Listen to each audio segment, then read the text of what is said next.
Welcome to the show. My name's Jeremy Poole, and I'm the host of The Moment, where we explore and celebrate the necessary transformational process you must go through to achieve success at a high level. Ladies and gentlemen, here we are once again back for another panel while I search far and wide to bring you some of the best and brightest to inspire, motivate, and help you achieve greater. Let's get going with the interview starting on our left. Brad Decater here, part owner and broker at Northwest Home Seekers in Issaquah. My name is Sandra Celestino. I'm a realtor at Professional Realty Services. I'm Paul Perkins. I'm a senior loan officer at Guild Mortgage here in Bellevue. Awesome. Well, guys, thank you so much for being here. Really excited about this panel. Brad, first question's for you, my man. Yes, sir. What can you tell me about living Snoqualmie Ridge, and what are some of the other creative strategies that you and your partners are using to drive traffic to your clients' listings, and what are you doing to find deals off market for your buyer clients? Well, I appreciate the great question. Thanks for having me on. Absolutely. So the Living Snoqualmie Ridge, we're super excited about it. It's basically a group online, a Facebook page really. So it's nothing new to the real estate market or anything like that. We're trying to basically serve the community. So I like to play golf there at the golf course there. Snoqualmie Ridge, there's a country club there. And then my partner Steve, he lives in the Snoqualmie as well. So we're looking to serve the community, and we kind of just basically, we try and highlight all the local businesses and basically all the fun things to do in the area. So the goal is really to just really exactly that, is kind of serve the community. But there's kind of a second part to it, like we were talking about, and that's to try and drive people towards Snoqualmie Ridge, outside of just the current community. So the plan for me is, let's say that you were in Texas or Florida or something, and you're relocating. So if you're relocating, you're first thinking of Seattle, right? That's all Seattle's a big spot. And so you say, hey, I want to go to the east side suburbs. So there's Bellevue, Issaquah, Sammamish, Snoqualmie, all those areas. And so our goal is to try and show people, what it's actually like to live in Snoqualmie Ridge. So that's why it's called Living Snoqualmie Ridge. So kind of what's going on in the area, what does it cost to live there? Obviously housing, because if I'm a realtor, that's kind of the main thing. Sure. But activities, things like that. Love that. So I love this because as somebody who's a huge marketer, who's all about trying to utilize the platforms of social media, Facebook, YouTube, what have you, to help communicate your story, where did this idea come from? That's a good question. I guess I've seen others do it. There's some coaching programs and things, so I've definitely seen it out there before. And I just wanted to have my own. Yeah. And the truth is that we actually love the community too. I'm from Issaquah and Sammamish area, so we could have done it there too. But when I joined the golf course, the country club up there, the Snoqualmie Ridge is amazing. And then, like I said, my partner just moved there this year too. Yeah. So we just think it's an amazing location, and it'd be great to drive traffic to, and we want to support the community. And so yeah, the idea was stolen, I would say. Sure. Like most really good ideas are, right? It's like you find something that resonates well with you, and you find a way to make that your own. Totally. So what's next? So it's my understanding that this is something that's still kind of new. Yeah, so it just started. So I think it was maybe 3 or 4 weeks ago that we actually launched it. So it is definitely brand new. We only have one current video out, but we're hoping to get a lot more videos out with, like I said, highlighting mostly local businesses, but also the YouTube side of what does it cost to live there, what are the top 5 things to do, kind of all those types of things, so that, like I said, so that the other people that are outside of here that are relocating, they can really learn what is it actually like to live here, and what are the differences. Like Bellevue, Sammamish, Snoqualmie, they might all just seem like east side suburbs to someone who's not here. Sure. But we of course know they're all different. Yeah. So we want to actually capture that and show them why. And then the second part of your question, if I can just hop right into it. So we're really excited about the off-market properties. So for buyers, you guys know the market's super crazy, so it's super hard to find, a buyer house. 25 offers, 300,000 over asking price, and it's just super competitive, waiving every contingency. And so what we just started doing this, bought my house this way myself, and my partner Steve did as well. But we're trying to find off-market deals, and we're not just saying it, we're actually doing it, and it's working.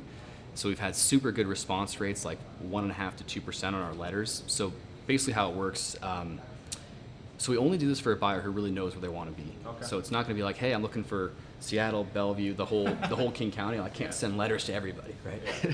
But if they have a specific location, 100 to 500 doors that this neighborhood that they really love, we will send letters, door knock, and cold call. I have some software to get the numbers and stuff, so we can really find off-market properties. And like I said, it's like a 2% rate that we get a response from that. Yeah, that's huge. And there's actually a lot of benefits. It's not just like your investor letter. You guys maybe have gotten letters before that. It's like, hey, all cash, quick close, investor letter.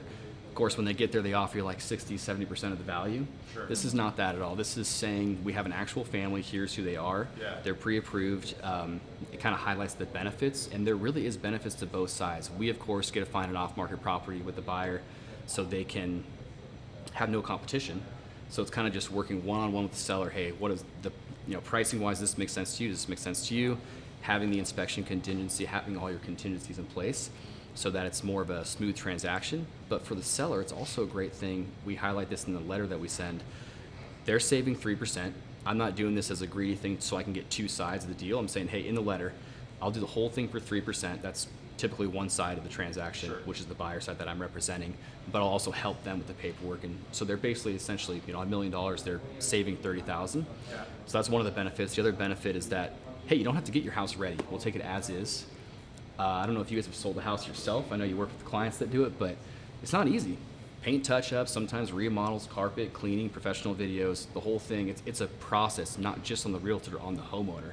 So if they can get the number that they're already thinking about like that, without having to do anything, it has some value for sure. Certainly does. So I love that. it's worked pretty well so far. We're super excited, and what a story too. The buyer gets to say, talk to his friends about how they were making multiple offers and it wasn't working out, and yeah, we just went across the street and bought the house and it all worked out. We probably got a $50,000 discount.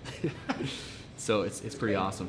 Yeah, that's fantastic. I actually really I had no idea that was a part of like the whole thing. I definitely knew that you guys were doing some creative stuff on the buyer side, but that is killer. Like you're definitely taking some initiative and not only just marketing, but also really boots on the ground, knocking on doors. I think I can see why prospective home sellers could be interested in that. Yeah, it has value to both sides. So yeah, we like it, and it has value to me too, because if it does, not every house that responds is going to be a good fit for my buyer, but they still want to sell their house. So it's really, it literally is a win-win-win. Everybody involved, it can be a win for.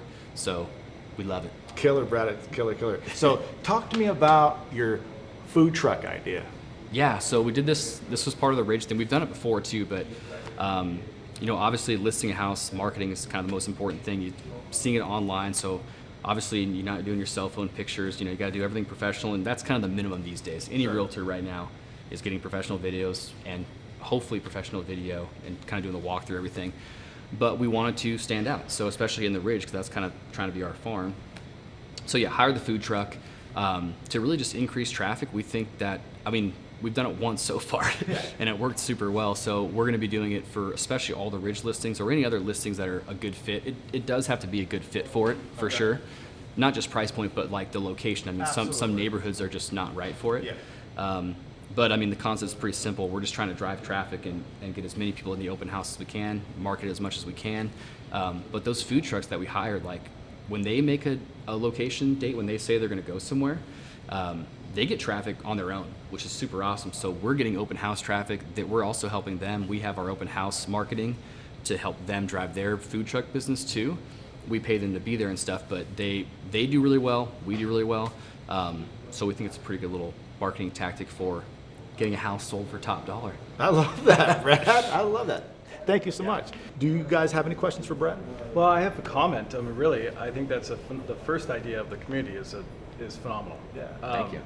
I, in a certain sense, was bringing on my clients from out of state and mentioning to them, hey, I've been here for 3 generations and I have all these great ideas if you want to go hiking. I'm huge into recreation. Right. And I say I can recommend hikes and restaurants, and they were always like, well, that's really important. They don't know what to do. So I think that's a really good thing. And to bring up another point is that, tomorrow I have a closing for a client on Suquamish Ridge, and he moved. This is his first home to purchase in the state. Okay. They don't know what to do and where to go. Right. It happened to be the first offer he made, which Wow. is, I think, the only one in the last 6 months Lucky. we've ever won. So Yeah. yes, but I would love to be able to introduce him to that platform. Yeah. So he has a way to, understand what his options are for food and drink and restaurants and businesses Exactly. and recreation. That's exactly so what it's for, yeah. I'm going to point him your way. Or the website. Yep. Great. That's great. Yeah. I do have a question. Yeah. You did mention something about the difference between the Ridge and the other areas. What Yeah. do you think? What's the major highlight that the Ridge has that the other areas don't have? Good question. That is a good question. Well, so the golf course is one major thing. I mean, that's the driver for me because I love golf. So that's just me. That's just one thing. You know, Steve likes golf too, but there's a lot of other activities. The parks are amazing. So Issaquah, Sammamish, and Bellevue, they all have some parks, but Snoqualmie Ridge is only about 3,500 homes, so 3,000 homes, and it's all in this one like main road with a bunch of diverging roads that's on the ridge. And they have like 5 huge parks just in that location. So you literally, if you're in a neighborhood, you can probably, except for like 2 that I can think of, you can walk to a park, big park, skate park, basketball courts, tennis courts, baseball fields. So super family oriented, which is great for the clients that I like to serve. Yeah, that's pretty much. There's Ice now an skating Is it rink? really? Yeah. They just installed Like year round or? Yeah. Well, yeah, it's indoor. Wow. just opened. Just open, yeah. So they're doing some hockey stuff up there. So that's actually Okay. that's a great one. We're going to have to highlight that. Thanks for the idea, because that's actually unique. Because there is no ice skating rinks indoor except for the one that I know is in Renton. So Yeah. Well, I know the coach, my teammate, he's already pre-approved the buyers that's coaches that were brought there from California. So they're teaching. Okay. They were actually Olympians. So Nice. They're Wow. doing the lessons up there for ice skating. So perfect. yep. So yeah, It's a lot amazing of- to see how that area has grown in the last 10 years. That I neighborhood know. alone, it's been filled in, and it's a It perfect is. spot to be an expert. Yeah, it's an amazing spot. So yeah, and schools are amazing too. So they are in most areas on the east side. So, but they're really good. What happened Thanks. to the yard sales though? The what now? The yearly yard sales that they do. Yard sales, yeah, those they do have that. become very Yep. famous. And there's throughout some the lights years. competitions and stuff, and we hope to obviously be involved in all those things and kind of sponsor some events. And yeah, it's a good spot, great spot. Yes, I love the Ridge. Excellent. question. Well, Brad, good work. Sandra, you're up next. Nice.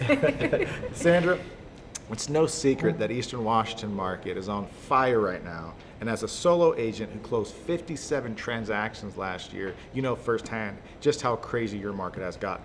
What are some of the main causes that spurred a buying frenzy in your market, and what are you doing to both capitalize and support the massive demand for affordable housing? Jesus Christ, Jeremy, did you change those questions? All right, so the first question No, is- I got it. I heard it. They just sounded different. Well, let me tell you that you got to treat others the same way you would like to be treated. Yes, absolutely. I believe that every single client deserves to be treated the same way, but not only that, we have to invest all the passion and effort to make that transaction work. And that's how we close our transactions. Now, I would like to say that once you get all of those elements together, well, there's no way around it. It's just gonna work. Yeah. The snowball will start, creating, and eventually will start rolling. And it's just unstoppable. One client will just refer you to another, and that's how it is. I love it. I love it. So, when did you actually get into the business of selling homes? 3 years ago. 3 years ago. I'm a 3 baby. years ago? Wow. Yeah. And you're Wow. already doing 57 transactions in a year? Oh my God. Yes, well, let me tell you, or let me clarify that last year, 48 of my transactions were regular buying and selling representations. Okay. The rest of the others were transactions that were acquired through either for sale by owners, off-market properties, action, foreclosures, etc. And obviously, that's the way we've been affording, or we've been able to support affordable housing. We buy these properties at discounted prices. Obviously, we can, if we buy inexpensive, we can sell affordable. Yeah, absolutely. And so, not just that, you're also building as well, aren't you? Yes, we are. We're developing. Yeah, so I'd love to learn more about that. You have a few projects going on, correct? Well, yes, they're almost done, thank God. Talking about developing, Yes. they're almost completed. They're all sold out.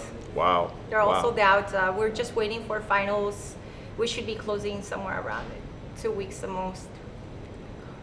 That's incredible. Well, you've been doing it for 3 years, but I think you have a slight advantage because most real estate agents don't have the business background that you have. And so you have a lot of entrepreneurial experience. So I'd love to learn a little bit more about that.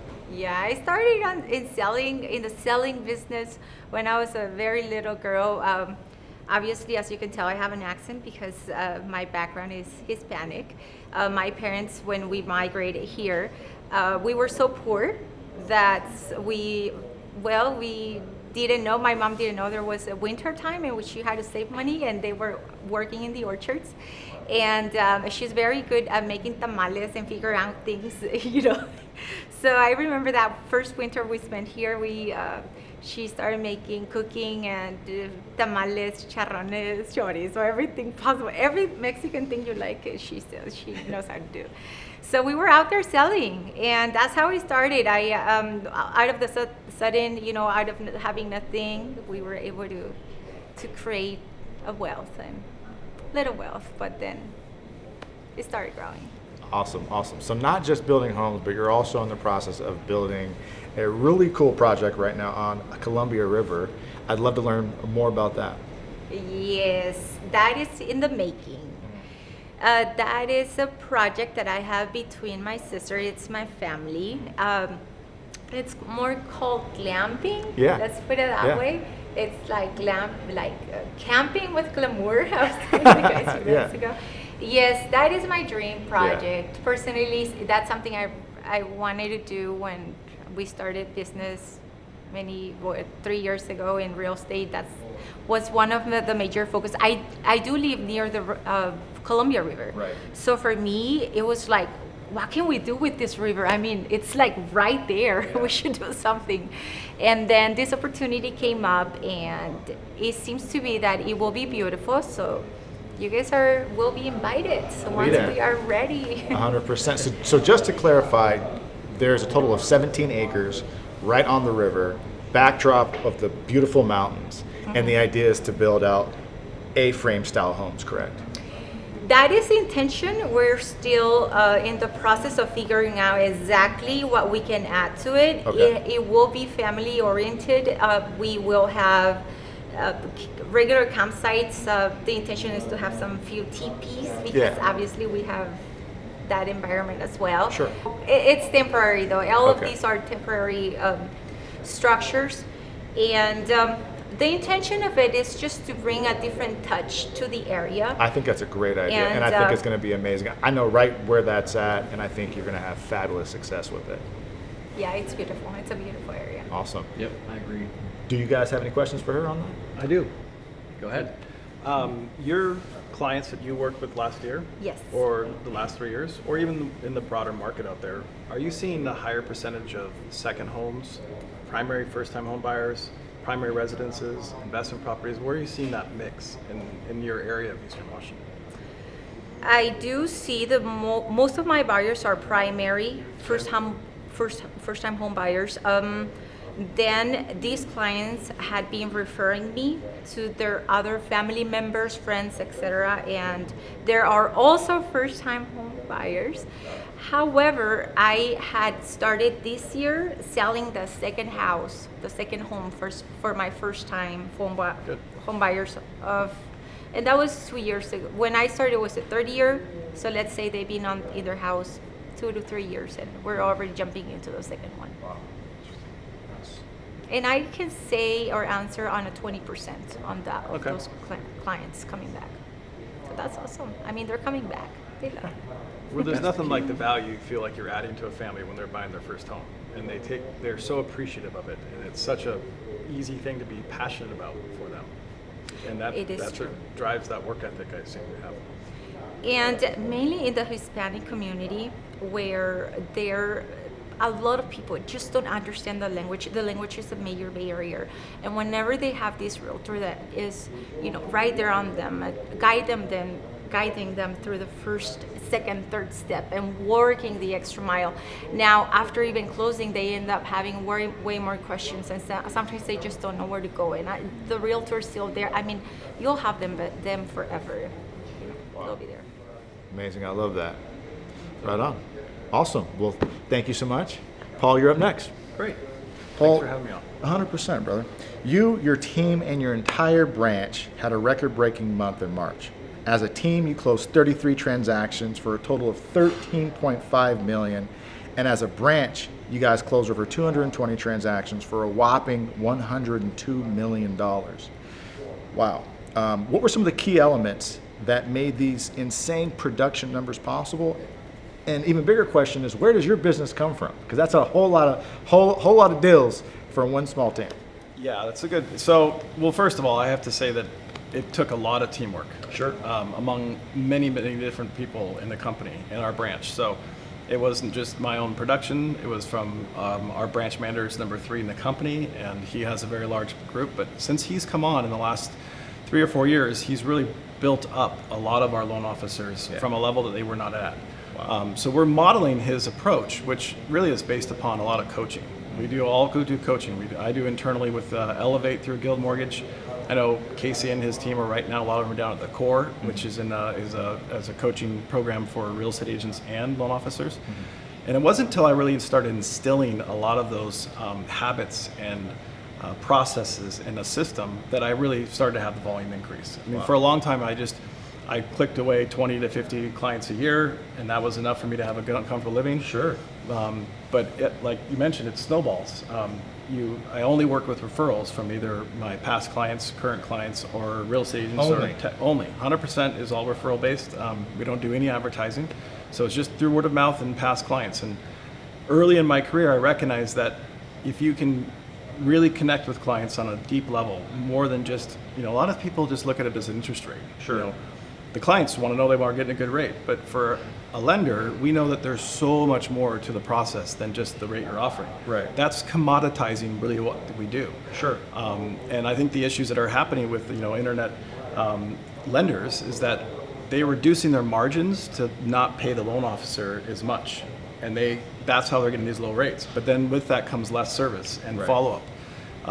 And for us, it's more about connecting with the client, understanding their needs, being available to answer their questions. Yes. Myself, I think the bigger teams will always push that down to their team members. I like to still be the one who talks to my client initially, keeps them updated throughout the transaction. I call every single one of my clients on their birth dates. So I have a reminder, so I will text or call my client on all their birthdays. It's a lot of birthday calls, anniversaries. Every year we check it back in with them. We do a lot of follow-up to connect with them, because we understand that the way they get the most amount of good, strong referrals is to have people you've already worked with recommend you to someone else. 100%. And that takes away a lot of the price competition. Absolutely. Okay, so on the subject of coaching, what's something specific that made a major impact in your business that maybe perhaps you knew that you should do, but it was just really clear It's a really once you good question. joined the Core that you're like, okay, this is absolutely something I'm doing? So well, there's a ton of topics there, but the number one thing for me was making a theme day, or every week have a theme, and every day of the week.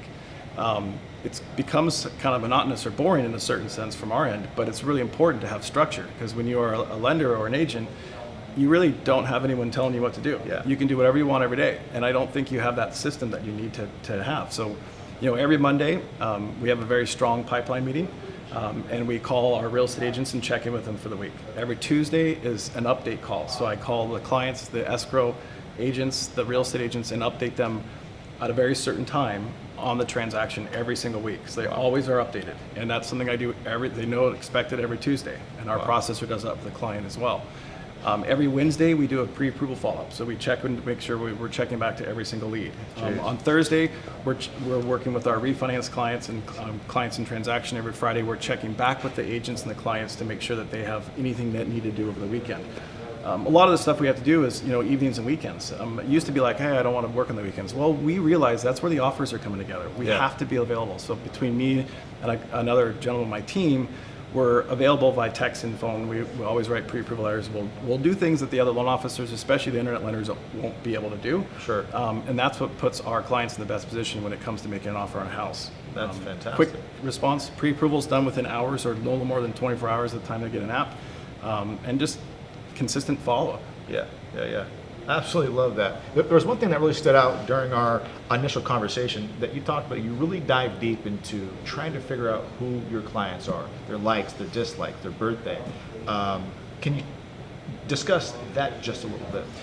Yeah, so it's a lot of data to track, but over the long run, I think all of us really want to learn more about our clients besides just their birthday, or how old their children, do they go to school, what are their backgrounds, what do they like to do for recreation or when they're not at work, do they cook, do they not cook, that all is important data, and right now we're working on a new form to actually get this in a very simple way for the clients to share it with us, but also for us to get that on the agents we work with and the referral partners as well as the clients. So we know how to respond when it comes time to send them their closing gift. Do I want to send them a custom map of the region that they live? Do I want to send them oil and vinegar or stuff for their cooking in their home? Do I want to send them a bottle of wine or whatever it may be?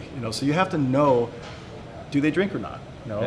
Do they have kids? Are they going to like chocolates or not? So there's a lot more to it. There is. And having that, we use Salesforce, so a lot of that is really helpful now to have a good CRM where you're putting the information in and you're tracking it. But you also have to be able to get the information. I invested in a lot of these nice Yeti drink mugs, and I want to send it to every agent I work with on their birthday. Those aren't cheap. But I don't know the birthday, so I have to now find out. I can go on Facebook and try to figure out or ask them. But it's a matter of getting a deeper connection with clients. It's not transactional. I mean, to us, we may look just like a commodity. Who's got the lowest rate? But really, in the end, if they don't get their house under contract or close, or they don't close on time, the rate that they're offering online does not matter. So, I think anytime you can track as much information about your client as possible and know them on a personal level and understand their goals, both short-term and long-term, allows you to be back in front of them when it comes time for them to buy a second home, or for their relative to buy their first home, or for them to upgrade to a next home. And that's, the more you know, the more you can help. Love that. So as somebody who has been a mortgage lender, 33 transactions in a month, 13.5 is a lot of business. I mean, that's a good year. Did you ever think that you would achieve this level of volume? That's a good question. No, I didn't think I wanted to, because I think once you get past a certain level of transactions, it becomes incredibly hard to do it by your own. So you can't. You'll miss things. You'll have one problem file or something that's going on can take your whole day out of the mess. So you have to have a team to do that. There's a certain level I personally never want my business to get beyond. Like I only want to serve my past clients and agents, but do it on a really higher level. I would rather go deeper with my clients than wider with them. So there's a certain point where you need to make sure you also follow up the next month with a very consistent month. And a lot of that is out of our control too. Where the interest rates, if they take a big jump, we're going to have a little drop in our volume. We're having a lot of, we're talking about purchases to get them under contract. It's not like you can go get 30 people under contract right now. Maybe it's like we're writing 30 offers and we might get 5. So to sustain the volume, you have to obviously have a team of people, lots of execution, and a credible system to be doing that on a daily basis. Because we did most of this work. If you go upstairs, there's very few loan officers in there. All the operational staff is working remotely. So we've had to institute a lot of new technology. We all have our Teams meetings and Zoom meetings. We do almost everything virtually. It really made us better loan officers, because I think we already had that stuff available, but we weren't forced to do it until COVID came through. So it's actually improved the way we can provide a service, the speed of service, and the follow-up down the road. But it was, honestly, if I stayed at 5 to 10 million a month, I'd be perfectly comfortable. And still a small team, because I notice that the bigger the team gets, the less accessible the loan officer is, and the less service the client gets. So I think there's a very comfortable medium there where I would like to maintain in my career. Excellent. Last question. This was not planned. Starting with you, Brad. What's next for you? What would you like to achieve or accomplish or see happen in your business by the end of this year? Good question. Well, my personal goal is to just do 12 million in volume, which I should be able to do this year. But more than that, it's more about the team. So I mentioned just in the intro, is the only time I said it, but I'm a part owner in a brokerage called Northwest Home Seekers. And it's a super awesome place because we're so tight knit. I actually grew up playing baseball with a few of the guys. So there's 5 partners and just 3 agents right below that. And so we're super small. We're in Issaquah. We're all local. So that gets me actually more excited. So we'd like to get on a few new agents and kind of grow that out a little bit and get our all the other agents also in better production, myself included. Let's all do more business and and grow that little company to a little bit bigger. But we also don't want to get too big either. I think, and it's got to be organic too, because the culture fit is, because we all know each other before anyway. So the culture fit's super important. But I would love to see that company, blossom. Yeah. Fantastic. Yeah. Thanks, Brad. Sandra? I have a few goals. let me Let's tell hear you. 'em. Well, once I saw and I learned how developing is, I just love it. Yeah. I will never stop doing that. I do have a goal of minimum 5 more developments this year. I'm already half through on it, so I only have the other 50% to get rid of. Still looking for it though. In regards bringing more affordable housing, that's something it's going to be a must in the eastern side of Washington. I think we have a need of it, so I will be working harder than I've been doing. And the other goal is the glamping. Yeah. Get that glamping baby moving forward. Oh yeah. Yeah, I love that. No, I'll invite you guys over, guys. I'm going for sure. Yeah. Let me know when I can book a time to stay there. I'm in. That's amazing. Paul, you're up. It's in terms of the goals for this year. We always try to push up the amount of units and volume we're going to do. Mm-hmm. So we had that goal to go from, let's say, 180 to 220. We're trending for that. I think we're closing today. We'll be at like our 85th transaction for the year, but we had a really good start to the year, and it's obviously getting much harder to finish. Last year we finished off with the lowest rates ever, and we had literally dozens or hundreds of past clients that were serviced by Guild. It was just like, it's no brainer.